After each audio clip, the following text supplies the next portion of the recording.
Hi friends, ಎಲ್ಲರಿಗೂ ನಮಸ್ಕಾರ. My channel ಭಾಗ್ಯ. ಇವತ್ತಿನ ರೆಸಿಪಿ ಗುಲಾಬ್ ಜಾಮೂನ್ ಹಾಗೂ ಡ್ರೈ ಜಾಮೂನ್ ಯಾವ ಥರ ಮದುವೆ ಫಂಕ್ಷನ್ಗಳಲ್ಲಿ ಸಾಫ್ಟಾಗಿ ಮಾಡೋದನ್ನದ ಈ ವಿಡಿಯೋದಲ್ಲಿ ಹೇಳ್ಕೊಡ್ತೇನೆ. ಜಾಮೂನ್ ಮಾಡೋಕ್ಕೆ ಬೇಕಾಗೋ ಸಾಮಗ್ರಿ: ಗುಲಾಬ್ ಜಾಮೂನ್, ಸಕ್ಕರೆ, ಏಲಕ್ಕಾಯಿ, ಕೊಬ್ಬರಿ, ಎಣ್ಣೆ ಇಷ್ಟು ತಗೊಂಡಿದ್ದೀನಿ ಫ್ರೆಂಡ್ಸ್. ಇದು ಮಾಡೋದು ಹೇಗೆ ಅನ್ನೋದು ಹೇಳ್ಕೊಡ್ತೀನಿ. ಇಲ್ಲಿಗೆ ಸ್ಟವ್ ಹಚ್ಚಿ ಒಂದು ಪಾತ್ರೆಗೆ ಸಕ್ಕರೆ ಹಾಕಿ ಸಕ್ಕರೆ ಮುಳುಗೋಷ್ಟು ನೀರು ಹಾಕೋತಾ ಇದ್ದೀನಿ. ಹಾಗೆ ಅದು ಒಂದು ವೇಳೆ ಪಾಕ ಬರಬೇಕು. ಗಟ್ಟಿ ಪಾಕ ಏನು ಬೇಕಾಗಿಲ್ಲ, ಸ್ವಲ್ಪ ತೆಳುವಾಗಿ ಪಾಕ ಮಾಡ್ಕೊಂಡ್ರೆ ಸಾಕಾಗುತ್ತೆ. ಹಾಗೆ ಜಾಮೂನ್ ಪಾಕೆಟ್ ಕಟ್ ಮಾಡಿಕೊಂಡು ಸ್ವಲ್ಪ ನೀರು ಹಾಕ್ಕೊಂಡು ಕಲಿಸ್ಕೊತಾ ಇದ್ದೀನಿ. ಚಪಾತಿ ಹಿಟ್ಟು ಥರ ಕಲಿಸ್ಕೋಬೇಕು, ಆದರೆ ಗಟ್ಟಿಯಾಗಿ ಕಲಿಸ್ಬಾರ್ದು, ಸ್ವಲ್ಪ ಸಾಫ್ಟಾಗಿರೋ ಥರ ಕಲಿಸ್ಕೋಬೇಕು.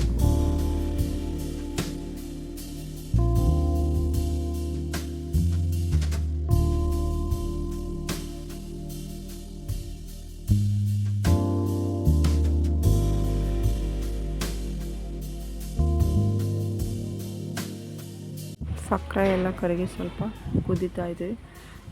ಹಾಗೆ ನೋಡಿ, ಜಾಮೂನ್ ಹಿಟ್ಟು ನೋಡಿ ಈ ಥರ ಕಲಿಸ್ಕೋಬೇಕು, ಸಾಫ್ಟಾಗಿರಬೇಕು. ಹೆಚ್ಚು ಗಟ್ಟಿಯಾಗಿ ಕಲಿಸ್ಕೊಂಡ್ರೆ ಜಾಮೂನ್ ಎಣ್ಣೆಯಲ್ಲಿ ಬೇಯೋದೇ ಇಲ್ಲ ಸರಿಯಾಗಿ, ಹಾಗೂ ಪಾಕನೂ ಕೂಡ ಹಿಡಿಯೋದಿಲ್ಲ. ನೋಡಿ ಈ ಥರ ಬೆಳ್ಳು ಹಚ್ಚೆ ಇಳ್ಕೋಬೇಕು, ಅದೇ ಥರ ಕಲಿಸ್ಕೋಬೇಕು.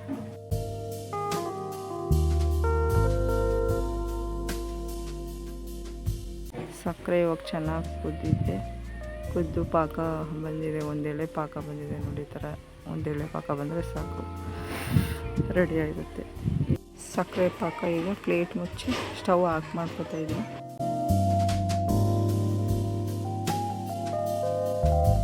ಹಾಗೆ ಕೊಬ್ಬರಿ ತುರ್ಕೊಳ್ಳೋಣ ಅಂತ ಕೊಬ್ಬರಿ ತೊಗೊಂಡಿದ್ದೀನಿ. ಈಗ ಕೊಬ್ಬರಿ ಬ್ಲ್ಯಾಕ್ ಥರ ಇರೋದನ್ನೆಲ್ಲ ತುರಿದು ಸೈಡಲ್ಲಿ ಎತ್ತಿಟ್ಕೊಳ್ಳಿ, ಅದು ಉಪಯೋಗ ಇಲ್ಲ. ವೈಟ್ಗೆ ಇರುತ್ತಲ್ಲ ಅದು ಮಾತ್ರ ತಗೋಬೇಕು ಕೊಬ್ಬರಿ. ನೋಡಿ ಇಷ್ಟು ಕೊಬ್ಬರಿ ವೈಟ್ಗಿದೆ ನೋಡಿ. ಅದನ್ನು ಕೂಡ ಮಿಕ್ಸಿ ಜಾರ್ಗೆ ಹಾಕ್ಕೊಂಡು ಸ್ವಲ್ಪ ಸಕ್ಕರೆ, ಒಂದೆರಡು ಏಲಕ್ಕಾಯಿ ಹಾಕ್ಕೊಂಡು ಅದನ್ನು ಪೌಡ್ರ್ ಮಾಡ್ಕೋಬೇಕು.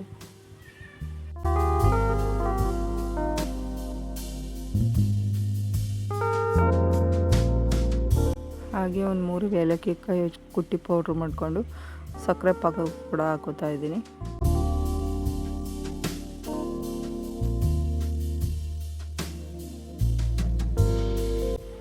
ಈಗ ಜಾಮೂನ್ ಕಲಸಿಟ್ಕೊಂಡಿರೋ ಹಿಟ್ಟನ್ನು ತಗೊಂಡು ಸಣ್ಣ ಉಂಡೆ ಥರ ಕ್ಲೀನಾಗಿ ಉಂಡೆ ಕಟ್ಕೋಬೇಕು.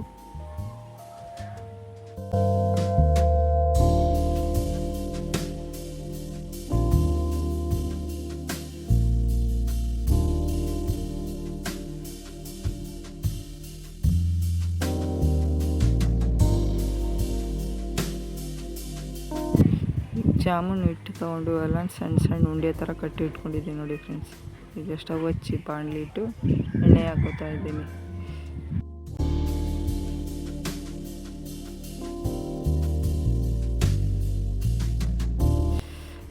ನೋಡಿ ಸ್ವಲ್ಪ ಎಣ್ಣೆ ಕಾದಿದೆ. ಎಣ್ಣೆಗೆ ಒಂದೊಂದು ಜಾಮೂನ್ 2 ಜಾಮೂನ್ ಥರ ಹಾಕೋತಾ ಇದ್ದೀನಿ. ಉರಿ ಪೂರ್ತಿ ಕಡಿಮೆಯಲ್ಲಿ ಇಟ್ಕೋಬೇಕು, ಜಾಸ್ತಿ ಉರಿ ಹಾಕಿದ್ರೆ ಮೇಲೆ ಸೀದೋಗುತ್ತೆ, ಒಳಗಡೆ ಬೆಂದಿರೋಲ್ಲ ಜಾಮೂನು. ಕಡಿಮೆ ಉರಿ ಇಟ್ಕೊಂಡು ಬೇಯಿಸ್ಕೋಬೇಕು ಜಾಮೂನು ಫ್ರೆಂಡ್ಸ್.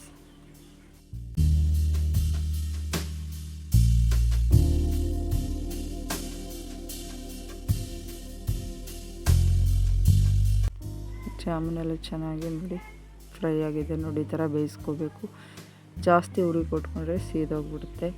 ಈಗ ಡೈರೆಕ್ಟ್ ಎತ್ತಿ ಪಾಕ ಹಾಕೋತಾ ಇದ್ದೀನಿ ಜಾಮೂನ್ ಕೂಡ ಎಲ್ಲನೂ.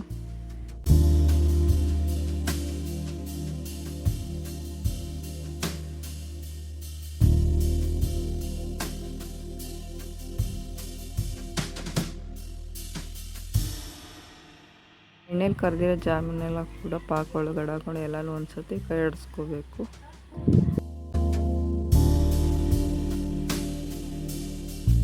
ಹಾಗೆ ಕೊಬ್ಬರಿ, ಸಕ್ಕರೆ, ಏಲಕ್ಕಿ 3 ಪೌಡ್ರ್ ಮಾಡ್ಕೊಂಡಿರೋದು ಕೂಡ ಒಂದು ಪ್ಲೇಟ್ಗೆ ಹಾಕ್ಕೊಂಡು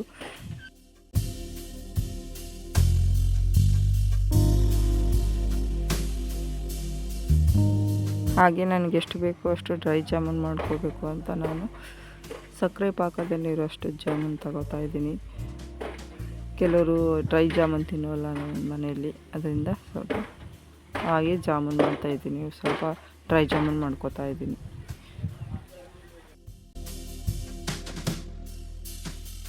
ನೋಡಿ ಫ್ರೆಂಡ್, ಕೊನೆಯದಾಗಿ ರೆಡಿ ಆಯಿತು. ಡ್ರೈ ಜಾಮೂನು ಹಾಗೂ ಗುಲಾಬ್ ಜಾಮೂನು ಎರಡೂ ಕೂಡ ರೆಡಿ ಆಯಿತು. ಈ ವಿಡಿಯೋ ನಿಮಗೆಲ್ಲರಿಗೂ ಇಷ್ಟ ಆಗಿದೆ ಲೈಕ್ ಮಾಡಿ, ಶೇರ್ ಮಾಡಿ, ಕಮೆಂಟ್ ಮಾಡಿ, ಸಬ್ಸ್ಕ್ರೈಬ್ ಮಾಡಿ ಫ್ರೆಂಡ್ಸ್. Thank you.